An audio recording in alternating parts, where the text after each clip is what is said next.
Hi everyone, welcome to another video by Optionables. My name is Saket and in this video we are going to see third part of bull call spread. In the previous videos we have already seen basic aspects of bull call spread such as how exactly to enter bull call spread, what is the rationale behind bull call spread, why is it better than option buying and naked option selling, and we also saw how much margin is required to enter the bull call spread. So in this video we'll be seeing more of adjustment aspects and we'll be trying to cover the entire thing regarding bull call spread.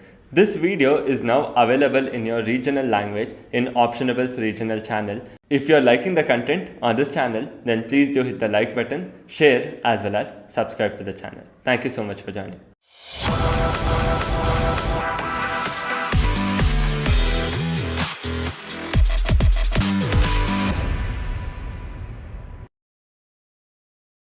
Hi guys, bull call spread की इस आखिरी video में आपका स्वागत है। इस video में हम बुल कॉल स्प्रेड की एडजस्टमेंट और लाइव ट्रेड को समझेंगे जिसे हमने कुछ दिनों पहले ही लिया था। सो गाइस, एक्चुअली में एडजस्टमेंट और लाइव ट्रेड पे जंप करने से पहले हम ओवरव्यू देखेंगे पिछले दो पार्ट का जिसे हमने पहले ही पब्लिश किया हुआ है, जिसमें पहला है कि how to do bull call spread, यानी कि बुल कॉल स्प्रेड को कैसे किया जाता है। पहले तो आप एक in the money call option को बाय करते हैं और एक out of the money call option को सेल करते हैं, और दूसरा है हु शुड डू इट, यानी कि किसे ये बुल कॉल स्प्रेड एक्चुअली में करना चाहिए, जिसमें कि पहला आता है कि जिसके पास कम कैपिटल हो, जैसे कि हमारी तरह रिटेल ट्रेडर, तो वो ये बुल कॉल स्प्रेड काफ़ी आसानी से कर सकते हैं क्योंकि इसे एक्चुअली में काफ़ी कम कैपिटल लगता है। और दूसरा है हैविंग अ डायरेक्शनल व्यू। ये चीज़ आपको एज देती है जब आप श्योर हो कि मार्केट इसी डायरेक्शन में जाने वाला है, तो आपको बाकी ट्रेडर के बदले एक एज मिल जाती है जिससे कि आपको बुल कॉल स्प्रेड में ज़्यादा प्रॉफिटेबिलिटी होती है। लेकिन मैं इसमें और एक पॉइंट ऐड करना चाहूँगा कि यदि हम बुल कॉल स्प्रेड कर रहे हैं तो आपका व्यू बुलिश होना चाहिए। यदि आपका व्यू बेरिश है तो उसके बारे में हम थोड़ा आगे चल के बात करेंगे। तीसरा पॉइंट आता है idea behind bull call spread, यानी कि आखिरकार इस बुल कॉल स्प्रेड के पीछे की क्या आइडिया है। तो उदाहरण के लिए हम चार्ट पे आते हैं, तो आपकी आइडिया बस इतनी होनी चाहिए कि आपको पता होना चाहिए कि मार्केट इस पॉइंट से ऊपर ही रहेगा, चाहे कुछ भी हो जाए, मार्केट इस पॉइंट से नीचे नहीं आएगा। यानी कि मार्केट 35,000 के ऊपर रहेगा या 34,500 के ऊपर रहेगा या 34,000 के ऊपर रहेगा। आपको बस इतना पता होना चाहिए, बाकी आपको किसी बात की चिंता करने की जरूरत नहीं है। और फोर्थ पॉइंट पे हमने ये समझा कि आखिरकार क्यों bull call spread naked put buying से बेहतर है, यानी कि हमें पुट बाइंग में ये सोचना पड़ता है कि मार्केट इस लेवल के ऊपर कितना जाएगा तो हमें प्रॉफिट होगा, लेकिन बुल कॉल स्प्रेड में हमें बस एक लेवल के ऊपर मार्केट को रखना पड़ता है। उस लेवल के ऊपर चाहे मार्केट कितना भी ऊपर जाए उससे हमें कोई फर्क नहीं पड़ता। और उसी में दूसरा पॉइंट हमने ये भी समझा कि आखिरकार क्यों नेकेड पुट ऑप्शन सेलिंग के बदले भी बुल कॉल स्प्रेड उससे बेहतर है। सो गाइस, मैं आशा करता हूँ आपको ये सारे पॉइंट काफ़ी अच्छे से समझ चुके होंगे। यदि आपने इस वीडियो को पहले नहीं देखा है तो आप पिछले दो पार्ट को पहले जाकर चेक करके आए ताकि आपको आगे का वीडियो समझने में काफ़ी आसानी होगी। तो अब बढ़ते हैं हमारे नेक्स्ट पार्ट के ऊपर, जो कि है एडजस्टमेंट। सो गाइस, एडजस्टमेंट को समझने से पहले हम इस बात को समझेंगे कि आखिरकार हमें एडजस्टमेंट क्यों करने चाहिए, क्या ये ज़रूरी है, क्या इसके बिना भी हम ट्रेड को ले सकते हैं। तो इस बात को हम पहले अच्छे से समझेंगे। तो पहले हम सेंसिबल में जाएंगे और वहां पर अलग अलग बुल कॉल स्प्रेड को डालकर उसे अच्छे से कंपेयर करके समझेंगे। सो गाइस, यहाँ पर मैंने सिंपल बुल कॉल स्प्रेड लिया हुआ है जिसकी प्रोबेबिलिटी ऑफ विनिंग है 40% और उसका मैक्स प्रॉफिट है 8,900 और मैक्स लॉस है -6,000 रुपीज। सो गाइस, अगर हम इस ट्रेड को 100 बार लेते हैं तो हमारी प्रोबेबिलिटी ऑफ विनिंग है 40% और हमारा एक दिन का प्रॉफिट हो सकता है 8,900 रुपीज। तो यानी कि हम लोग उसे 40 डेज से मल्टीप्लाई करेंगे और हमारा लॉस है 6,090 रुपीज़, जो कि मल्टीप्लाई होगा 60% से, क्योंकि हमारा टोटल 100% होना चाहिए। सो 40% हमारा प्रोबेबिलिटी ऑफ प्रॉफिट है और 60% हमारा प्रोबेबिलिटी ऑफ लॉस है। तो 8,900 इंटू 40 आता है 3,56,000 रुपीज़ और 6,090 रुपीज़ इंटू 60% आता है 3,65,000 रुपीज़। यानी कि 100 ट्रेड्स के बाद हमारे पास बचते हैं सिर्फ 9,000 रुपये, और इसमें ब्रोकरेज चार्जेस तो ऐड ही नहीं किए। यानी कि यदि हम इस ट्रेड को 100 बार लेंगे तो हम at the end net loss में ही रहेंगे। अब हम और एक बुल कॉल स्प्रेड लेंगे जिसमें हम निफ्टी की जगह बैंक निफ्टी को यूज करेंगे। तो हम इस बार ज्यादा इन द मनी जाने वाले हैं। तो हम 35,000 की कॉल को बाय करेंगे और 35,200 की कॉल को सेल करेंगे। तो अब इसका प्रोबेबिलिटी ऑफ प्रॉफिट निकल के आता है 54%। इसका मैक्सिमम प्रॉफिट है 2,225 रुपीज और इसका मैक्सिमम लॉस है 2,775 रुपए। तो अब हम देखेंगे कि यदि हम इस ट्रेड को 100 बार रिपीट करेंगे तो क्या आउटकम निकल कर आता है। तो हमारा प्रोबेबिलिटी ऑफ प्रॉफिट है 54%। तो हम उसको यदि 2,275 से मल्टीप्लाई करेंगे तो हमारा फाइनल वैल्यू निकल कर आता है 1,22,850 और हमारा लूजिंग परसेंटेज है 46%। तो उसको हम एवरेज डे ऑफ लॉस से मल्टीप्लाई करेंगे तो उसका फाइनल वैल्यू निकल के आता है 1,27,650 रुपीज। तो हम यहाँ पर देखें तो हम यहाँ पर भी नेट लॉस 4,800 रुपीज में है और उसमें तो हमने ब्रोकरेज और टैक्सेस तो इंक्लूड ही नहीं किए। तो यानी कि इसका मतलब ये है कि आप कितनी भी बार कोई भी स्ट्रेटेजी कर लो, जैसे कि bull call spread, bear put spread, short straddle, short triangle, जब आप उसे मल्टीपल बार रिपीट करते हो तो आपका नेट पे ऑफ ग्राफ 0 या क्लोज टू 0 ही निकल कर आता है। अब हम अगले पार्ट में समझेंगे कि आखिरकार एडजस्टमेंट क्यों जरूरी है। यहां पर हम वापस से वही एग्जांपल लेंगे जहां पर हमारी प्रोबेबिलिटी ऑफ विनिंग है 43%, हमारा मैक्सिमम प्रॉफिट है 7,000 रुपीज और हमारा मैक्सिमम लॉस है -5,400 रुपीज। जैसे कि हमने पहले ही कैलकुलेट किया था कि 43 टाइम्स हम लोग विन करेंगे तो उसका फाइनल वैल्यू निकल के आता है 3,01,000 रुपीज और 57 टाइम हम लोग इस ट्रेड को लॉस करेंगे तो उसका फाइनल वैल्यू निकल के आता है 3,12,900 रुपीज। यानी कि हम लगभग -11,000 लॉस में रहेंगे। तो यदि हम इस ट्रेड में एडजस्टमेंट की बात करें तो इसकी प्रोबेबिलिटी ऑफ प्रॉफिट या विनिंग जो कि 43% है उससे हम चेंज तो नहीं कर सकते। हाँ, लेकिन यदि आप डिस्क्रिशनरी ट्रेडर हो तो पूरी बात ही अलग होती है। लेकिन हम यहाँ पर फिक्स्ड सेट ऑफ रूल से ट्रेड करने की बात कर रहे हैं तो हम प्रोबेबिलिटी ऑफ विनिंग तो इसमें चेंज नहीं कर सकते, लेकिन हम लोग इसमें एक चीज चेंज कर सकते हैं जो कि हमें होने वाला लॉस, जो कि हमारा अभी फिलहाल है 5,491 रुपीज। यदि हम उसको 4,500 करें तो क्या होगा, आइए इसे देखते हैं। यदि हमारा लॉस 4,500 होगा और यदि हम इस ट्रेड को 100 बार लेंगे तो हमारा फाइनल लॉस -3,12,000 नहीं होगा, वो होगा -2,56,500 टू बी एग्जैक्ट। यानी कि हम आफ्टर 100 टेस्ट फाइनली प्रॉफिट में रहेंगे 50,000 के। तो शायद अब आपको एडजस्टमेंट का ओवरव्यू आ गया होगा कि आखिरकार हमें एडजस्टमेंट क्यों करना चाहिए। तो अब आखिर में देखते हैं कि हम इस एडजस्टमेंट को कैसे कर सकते हैं। सो अब हम आते हैं जीरोधा की चार्ट में, जहां पर मैंने बैंक निफ्टी का चार्ट ओपन किया हुआ है। तो हम यहाँ पर बुल कॉल स्प्रेड करने के लिए सबसे पहले एक लेवल डिसाइड करेंगे। तो मैं लेवल डिसाइड कर रहा हूँ 35,000, यानी कि मार्केट 35,000 के ऊपर ही रहेगा क्योंकि मुझे यहाँ पर थोड़ा सपोर्ट दिख रहा है। ये मेरा पर्सनल व्यू है, आपका व्यू अलग हो सकता है। तो मैं सोचता हूँ कि मार्केट 35,000 के ऊपर ही रहेगा। तो हम इसे बुल कॉल स्प्रेड में कन्वर्ट करेंगे, जिसके लिए हम सेंसिबल में जाएंगे। तो मुझे पता है कि मार्केट 35,000 के ऊपर ही रहने वाला है, तो मैं 35,000 की कॉल को शॉर्ट करता हूं और एक इन द मनी यानी कि 34,800 की कॉल को बाय करता हूं। तो अब आप यहां पर देख सकते हैं कि मेरी प्रोबेबिलिटी ऑफ प्रॉफिट है 52%, मेरा मैक्सिमम प्रॉफिट है 2,234 रुपीज और मेरा मैक्सिमम लॉस है 2,766 रुपीज। तो अगर हम इस ट्रेड को 100 बार लेंगे तो हम 53 टाइम्स प्रॉफिट करेंगे 2,234 रुपीज का और 47 टाइम्स लॉस करेंगे 2,756 रुपीज का। तो जिसका फाइनल वैल्यू निकल कर आता है 1,18,402 rupees and negative of 1,29,052 rupees. तो अब इसका फाइनल वैल्यू निकल कर आता है -11,000, यानी कि -11,000 रुपए हम लोग नेट लॉस में रहेंगे। तो हमने ये भी डिस्कस किया था कि हम इसे प्रॉफिट में कैसे कन्वर्ट कर सकते हैं। तो जिसके लिए हम हमारे लॉस यानी कि जो कि 47% का 2,756 रुपीज़ है उसे हम कम कर सकते हैं। तो सोच लेते हैं कि हम उसे 1,500 यानी कि 1,500 रुपये तक नीचे ला सकते हैं। तो अब हम देखेंगे कि हम इसे कैसे कर सकते हैं। सो अभी हमने करंट पोजीशन ली है, जो कि हमने कॉल को 34,800 की कॉल को बाय किया है और 35,000 की कॉल को सेल किया है और अभी मार्केट है 34,970 रुपीज़ पर और हमारा ब्रेक इवन निकल कर आता है 34,910 रुपीज पर। यानी कि यदि मार्केट 35,000 के ऊपर जाता है तो हमें एडजस्टमेंट की कोई जरूरत नहीं है। तो हमें एडजस्टमेंट कब करना चाहिए, जब मार्केट एक्चुअली में 34,800 के नीचे या 34,800 पर आ जाए, उस पॉइंट पे हमें एडजस्टमेंट करने के बारे में सोचना चाहिए। ये जो स्टैटिस्टिकल प्रोबेबिलिटी आप देख रहे हैं जो कि 53% या 47%, ये सिर्फ पेपर में लिखी हुई है। आपका पर्सनल व्यू यहाँ पर बहुत मैटर करता है। यदि आपको पता है कि मार्केट ऊपर जाने वाला है तो ये स्टैटिस्टिकल प्रोबेबिलिटी आपके लिए कोई मायने नहीं रखती। लेकिन फिर भी यदि हम स्टैटिस्टिकल बात करें तो हमारा प्रोबेबिलिटी ऑफ लॉस है 47%। तो इन 47% में से यानी कि 47 टाइम्स हमें पूरे एडजस्टमेंट करने की ज़रूरत नहीं है। यानी कि यदि हमारा लॉस होता है तो हम 20 टाइम कंप्लीट लॉस ले सकते हैं, लेकिन बचे हुए 27% यानी कि 27 टाइम्स हम लोग इस लॉस को रिड्यूस करके 800 रुपीज़ करेंगे, क्योंकि एवरेज लॉस निकल के आता है 1500 रुपीज़। मेरा कहने का पॉइंट ये है कि हमें हर टाइम एडजस्टमेंट करने की ज़रूरत नहीं है, कभी कभार हम पूरा लॉस भी ले सकते हैं।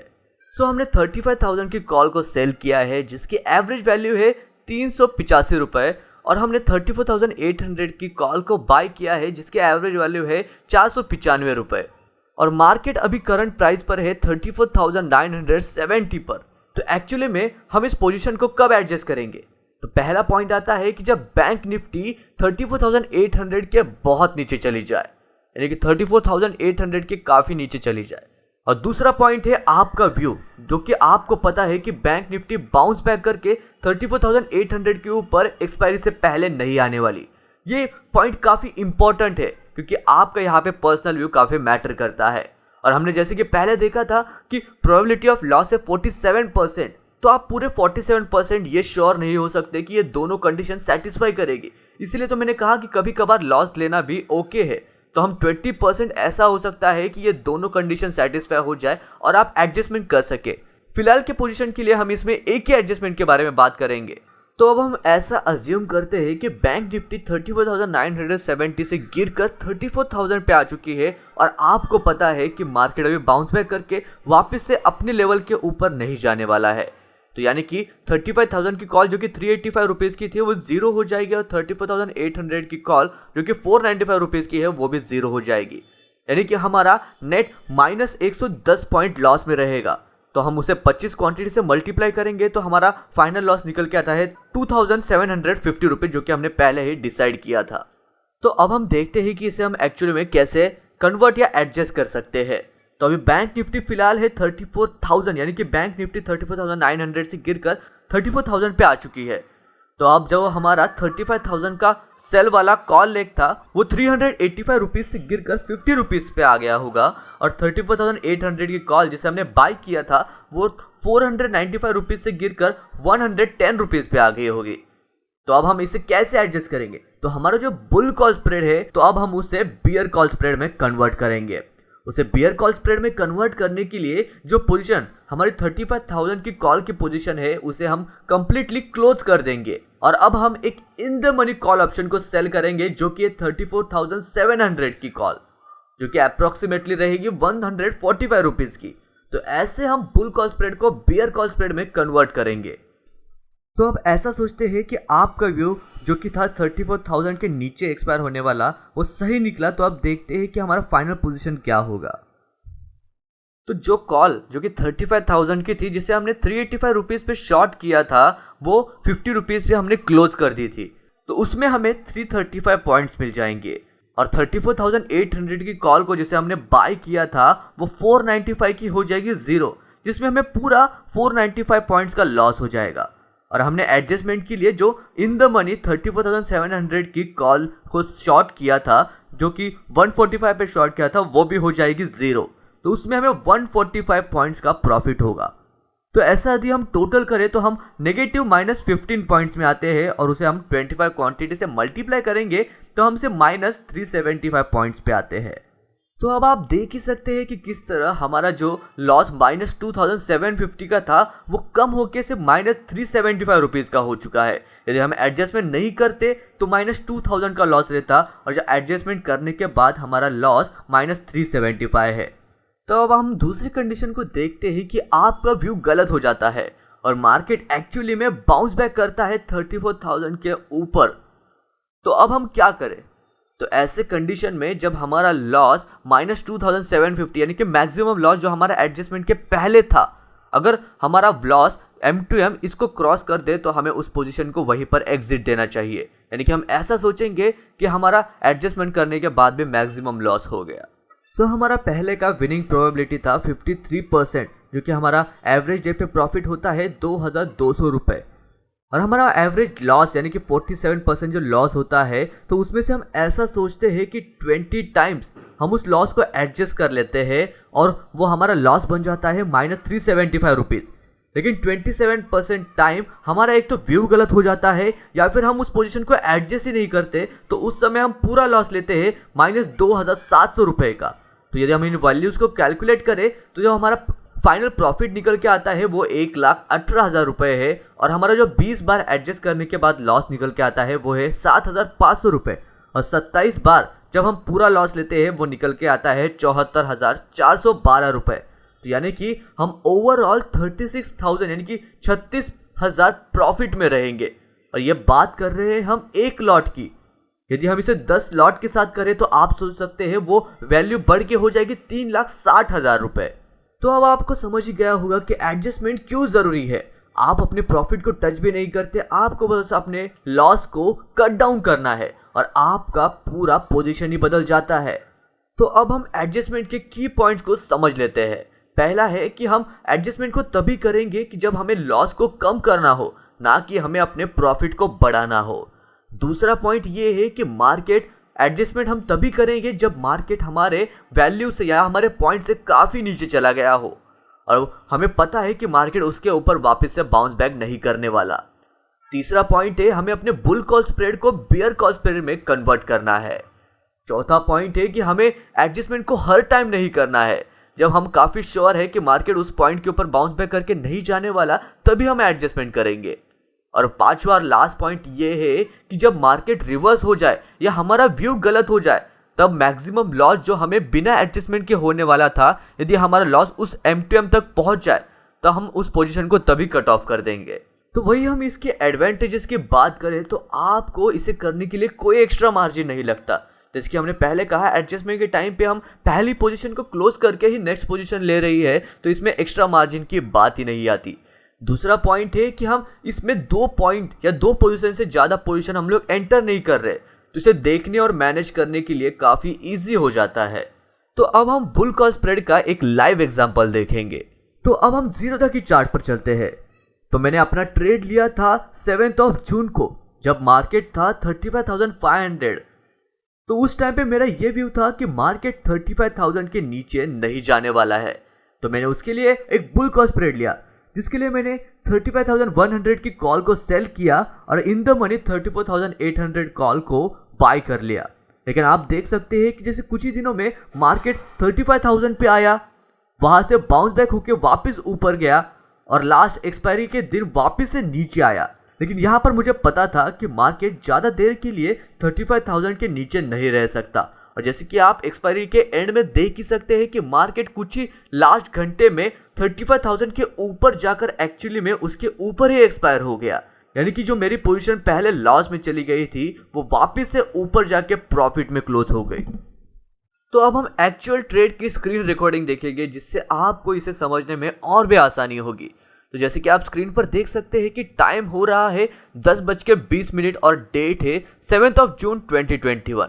तो आप देख सकते हैं कि हमने यहाँ पर बुल कॉल स्प्रेड लिया है, जिसके लिए हमने 35,100 कॉल को सेल किया है और 35,800 की कॉल को बाय किया है। और मार्केट अभी है 35,466 पर और इनके एवरेज प्रीमियम है 587 और 823। तो अब मैं एक्सेल का यूज करूंगा इन प्राइस को नोट डाउन करने के लिए, ताकि हमें कैलकुलेशन के लिए हेल्प हो, और साथ ही में हम एक्सपायरी डे वाले प्रीमियम को भी नोट डाउन कर लेंगे।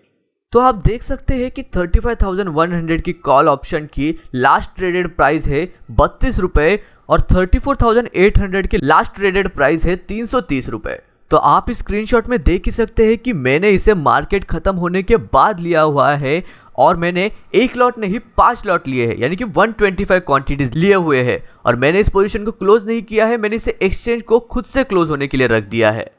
तो यदि हम इन वैल्यूज को स्प्रेडशीट में डालें तो हमें 35,100 की कॉल को में प्रॉफिट हुआ है 555 पॉइंट्स का और 34,800 की कॉल में हमें लॉस हुआ है 492 पॉइंट्स का। तो जो कि फाइनल वैल्यू निकल के आते हैं 63.3 पॉइंट्स और हमारे क्वांटिटीज थे 125 क्वांटिटी। तो यदि हम इसे मल्टीप्लाई करें तो फाइनल वैल्यू निकल के आती है 7,912 रुपीज़। तो आप सोच सकते हैं कि हमने सिर्फ 4 दिन में 1.25 लाख कैपिटल डिप्लॉय करने के बाद 8,000 का प्रॉफिट किया। जो कि हमारे डिप्लॉयड कैपिटल का 6% निकल के आता है। तो इस ट्रेड के लेने से पहले मेरा व्यू बस इतना ही था कि मार्केट 35,000 से ऊपर ही रहेगा, और जैसे कि आप देख सकते हैं कि मार्केट 35,500 से गिरकर 35,000 के नीचे जाके वापस ऊपर आया। तो मुझे बस अपना व्यू राइट होना चाहिए था, तो आपको बुल कॉल स्प्रेड में प्रॉफिट जरूर होगा। और आपका यदि व्यू सही भी ना हो तो आपको बस एक एडजस्टमेंट करने की जरूरत है और आपका लॉस और भी रिड्यूस हो जाएगा। यदि हम प्रोबेबिलिटी की बात करें तो इस ट्रेड की प्रोबेबिलिटी 50 या 60% हो सकती है, पर वो रियली मैटर नहीं करती, क्योंकि आपको आपके व्यू के ऊपर ज़्यादा कॉन्फिडेंस होना चाहिए। आपकी प्रोबेबिलिटी वो होती है जहां पर आप कितने टाइम बराबर साबित होते हो या आपका ट्रेंड या आपका डायरेक्शन सही निकल कर आता है, क्योंकि स्टैटिस्टिकल प्रोबेबिलिटी ओपन इंटरेस्ट या टेक्निकल एनालिसिस कंसीडर नहीं करती है। सो गाइस, वीडियो खत्म करने से पहले हम एक लास्ट पॉइंट पर बात करेंगे कि ये क्या हो यदि आपका व्यू बेयरिश हो। अभी तक हमने हर बार बुलिश व्यू के बारे में बात किया है, तो यदि आपका व्यू बेयरिश हो तो आप बियर कॉल स्प्रेड कर सकते हैं, जो कि हमने एडजस्टमेंट के टाइम पर किया था। यानी कि आप 36,000 की कॉल को सेल कर सकते हैं और 36,300 की कॉल को बाय कर सकते हैं। यानी कि आप कंफर्म है कि मार्केट 36,000 के ऊपर नहीं जाने वाला। और याद रखिए, ये एक क्रेडिट स्प्रेड है, ना कि एक डेबिट स्प्रेड है। और इसके ऑपोजिट आप बेयर पुट स्प्रेड कर सकते हैं, जो कि बुल कॉल स्प्रेड के एग्जैक्टली सेम है, बस ऑपोजिट डायरेक्शन में है, जिसमें भी आप 36,000 की पुट को सेल कर सकते हैं और 36,300 की पुट को बाय कर सकते हैं। और ये एक डेबिट स्प्रेड है। तो मैं आशा करता हूं कि इसी के साथ मैंने आपके सारे डाउट क्लियर कर दिए होंगे। तो यदि आपको ये वीडियो अच्छा लगा हो तो इस वीडियो को लाइक करें और अपने दोस्तों के साथ शेयर करें।